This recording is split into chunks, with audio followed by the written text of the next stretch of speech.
एक बार की बात है, एक गांव में एक गरीब लड़का रहता था जिसका नाम रामू था। रामू के घर में उसके बूढ़े माता पिता थे। रामू का सपना था कि वह अपने परिवार को खुशहाली और सुख समृद्धि में जीने की सुविधा दे सके। वह बहुत मेहनती था और हमेशा पूरी मेहनत से काम करता रहता था। रामू गांव के मुखिया के यहाँ पर एक चपरासी की नौकरी करता था। मुखिया के घर की पूरी देखभाल और साफ सफाई रामू ही किया करता था। पर मुखिया बहुत ही चालाक था। वह रामू की अच्छाई और भोलेपन का हमेशा फायदा उठाता था। मुखिया रामू को उसकी मेहनत के पूरे पैसे नहीं देता था, जिस वजह से अक्सर रामू के परिवार को कभी कभी भूखा ही सोना पड़ता था। बेटा रामू, आज मुखिया ने पैसे दिए कि नहीं? घर में बिल्कुल भी राशन नहीं बचा है। नहीं माँ, मैंने मुखिया जी से पैसे मांगे थे, पर उन्होंने कहा कि मैं कल दूंगा। अभी मेरे पास पैसे नहीं है, इसलिए मैं यह कुछ जंगल से फल ले आया हूं। आज इसी को खाकर आप सब अपना पेट भर ले। माँ, मुझे माफ करना, मैं आप लोगों के लिए चाहकर भी ज्यादा कुछ नहीं कर पाता। नहीं बेटा, तू ऐसा क्यों सोचता है? तू तो दुनिया का सबसे अच्छा बेटा है। तेरे जैसा बेटा अगर किसी भी माँ बाप के पास हो तो उनका जीवन तो वैसे ही धन्य है। कोई नहीं, आज हम ये फल खाकर ही अपने पेट की भूख को शांत करेंगे। आज वह सभी फल को खाकर सो जाते हैं। अगले सुबह फिर रामू मुखिया के घर जाता है और वहां की साफ सफाई और बाकी के कामकाज करता है। तभी वह देखता है कि मुखिया के घर पर एक साधु आते हैं और वह आवाज लगाते हैं, भिक्षम देहि भिक्षम देहि। तभी मुखिया की पत्नी थाली में कुछ फल और अनाज लेकर आती है। साधु महाराज, धन्य भाग हमारे जो आप यहाँ पधारे। जब मुखिया की नजर साधु और अपनी पत्नी पर जाती है तो वह अपनी पत्नी को जोरदार फटकार लगाता है। अरे ये तुम क्या कर रही हो? ये इतने सारे फल और ये अनाज यहाँ क्यों लेकर आई हो? क्या तुम ये सब इस गरीब भिखारी को देना चाहती हो? हे स्वामी, आप यह क्या कह रहे हैं? शुभ शुभ बोलिए। यह साधु महाराज जी हैं। आप ऐसे इनका अपमान ना करें, वरना परिणाम बहुत बुरा होगा। अच्छा, तो अब तुम मुझे सिखाओगी कि मेरा बुरा होगा या अच्छा? ये सब मेरी मेहनत की कमाई से आता है। ये सारे फल और अनाज ले जाकर के घर में वापस रख दो। हमारे यहां पर कोई पेड़ नहीं लगा है जो सब में बांटते फिरे। और हां, तुम बड़ा घर देखा नहीं कि चले आते हो हाथ फैलाए मांगने। अभी निकल जाओ यहां से, इससे पहले मेरा गुस्सा और बढ़ जाए। मेरा ऐसा अपमान आज तक कभी किसी ने नहीं किया। हे मूर्ख व्यक्ति, तूने आज एक साधु का अपमान किया है। याद रखियो, आज तेरे दर पर से एक साधु भूखा नहीं जा रहा, बल्कि तेरे द्वारा किया गया अपमान का विष पीकर जा रहा है, और इसका पश्चाताप तुझे एक दिन जरूर करना पड़ेगा। ऐसा कहकर साधु वहां से जाने लगते हैं। तभी रामू उस साधु के पास आता है। साधु बाबा, आप मेरे मुखिया जी को माफ कर दीजिए। उन्होंने जो कुछ भी कहा वह अज्ञानतावश कहा। है बालक, हट जा मेरे रास्ते से। मैं बहुत क्रोध में हूं। मेरी क्रोध की अग्नि तुझे भस्म कर देगी।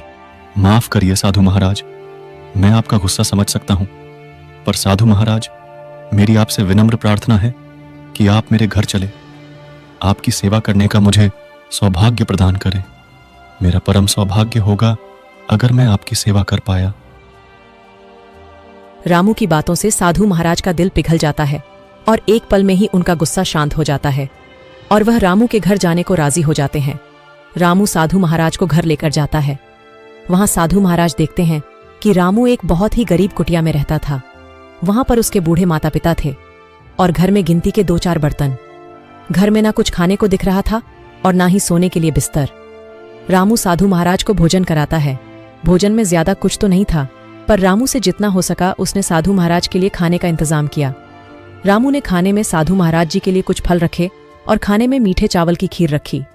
साधु जी ने बड़े ही आनंद से राजू के दिए हुए खाने को खा लिया।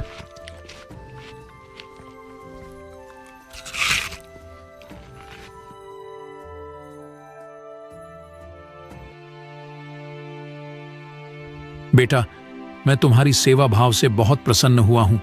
तुम्हारे पास कुछ ना होते हुए भी बहुत कुछ है। आज तुम्हारे पास खुद के खाने को खाना नहीं है, फिर भी तुमने मुझे पेट भर भोजन कराया, जिससे तुम्हारा हृदय की कोमलता झलकती है। बेटा, मेरी बात हमेशा याद रखना, इस धरती पर ईश्वर से बड़ा कोई नहीं। इस धरती की रचना ईश्वर ने की है और हम जैसे प्राणियों को भी ईश्वर ने बनाया है। ईश्वर सबका हिसाब करता है, जो भी इस धरती पर जन्म लेता है इसका लेखा जोखा पहले से ही लिख कर आता है, जैसे कि वह व्यक्ति किस घर में जन्म लेगा तथा उस व्यक्ति के पास कितना धन होगा, उस व्यक्ति का किससे विवाह होगा और यहां तक कि उस व्यक्ति की मृत्यु कब होगी, ये सब पहले से निर्धारित होता है। ये सब उस व्यक्ति के कर्मों पर निर्धारित होता है। वह व्यक्ति जितना अच्छा कर्म करता है उसको उतना अच्छा जीवन मिलता है। तुम्हें इस जीवन में ये गरीबी इसलिए देखनी पड़ी क्योंकि पिछले जन्म में तुमने कुछ बुरे कर्म किए थे, जिस वजह से तुम्हें इस जन्म में गरीबी में जीना पड़ रहा है। ये तुम्हारे पिछले जन्म के कर्मों का फल है जो तुम अब भुगत रहे हो।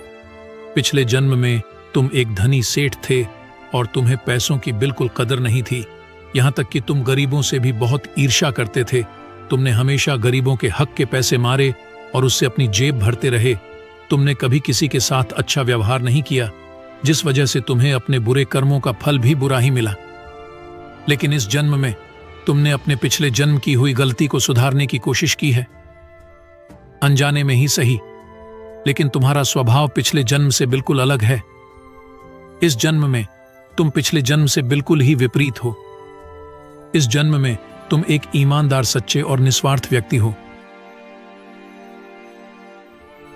अच्छा बेटा, अब मैं चलता हूं। मैं तुम्हारी सेवा सत्कार से बहुत प्रसन्न हुआ और मैं इससे प्रभावित होकर तुम्हें यह कुछ गुलाब के बीज दे रहा हूं। इसे तुम अपने घर के आंगन में लगा देना और दिन रात इसकी सेवा करना। तुम जितनी इसकी सेवा करोगे उतना ही अच्छा फायदा तुम्हें इससे होगा। ऐसा कहकर वह साधु महाराज वहां से चले जाते हैं। साधु महाराज जी के कहे अनुसार रामू उस गुलाब के बीजों को अपने आंगन में लगा देता है और उसकी खूब देखभाल किया करता है। ऐसे ही कुछ महीना बीत जाने के बाद उसके आंगन में सुंदर सुंदर गुलाब के फूल खिल जाते हैं और उसका पूरा आंगन फूलों की सुगंध से महक रहा था। जो कोई भी व्यक्ति उसके आंगन के पास से गुजरता वह फूलों की सुगंध में इतना खो जाता कि उसका वहां से जाने का मन ही नहीं करता था। धीरे धीरे यह बात पूरे गांव में फैलने लगी कि रामू के बगीचे के फूल बहुत सुगंधित होते हैं। अब धीरे धीरे लोगों ने रामू से फूल लेना शुरू कर दिया। लोग मंदिरों के लिए रामू से गुलाब के फूल खरीद कर ले जाते थे, जिससे रामू को भी कमाई का एक जरिया मिल गया था। गांव से यह बात धीरे धीरे महल तक पहुंच गई। जब राजा को यह बात पता चली कि गांव में रामू नाम का एक आदमी है जिसके बगीचे के फूल सबसे सुगंधित होते हैं, तो राजा ने रामू को अपने सिपाहियों द्वारा बहुत सारे फूल लाने का आदेश दिया। रामू बहुत सारे फूल लेकर राजा के दरबार में पहुंच जाता है। जैसे ही रामू राजा के दरबार में फूलों के साथ पहुंचा, पूरे राज दरबार में फूलों की खुशबू बिखरने लगी, जिससे राजा बहुत खुश हुआ और उसने राजू को बहुत सारा उपहार दिया और उसे अब हर रोज महल में ताजे फूल लाने का काम भी सौंप दिया। इस तरह राजू ने अपने अच्छे कर्मों से अपने गरीबी को दूर किया और एक खुशहाल जीवन की ओर कदम बढ़ाया। वहीं दूसरी तरफ मुखिया बहुत ही चालाक और बेईमान आदमी था। एक दिन उसके यहाँ पर इनकम टैक्स का छापा पड़ता है और सारे बेईमानी का पैसा पुलिस वाले उसके घर से बरामद कर लेते हैं, जिससे मुखिया को जेल हो जाती है। अब मुखिया की जिंदगी जेल की सलाखों के पीछे गुजर रही थी। मुखिया के साथ यह तो होना ही था, क्योंकि जो जैसा कर्म करता है उसका फल उसे वैसा ही मिलता है।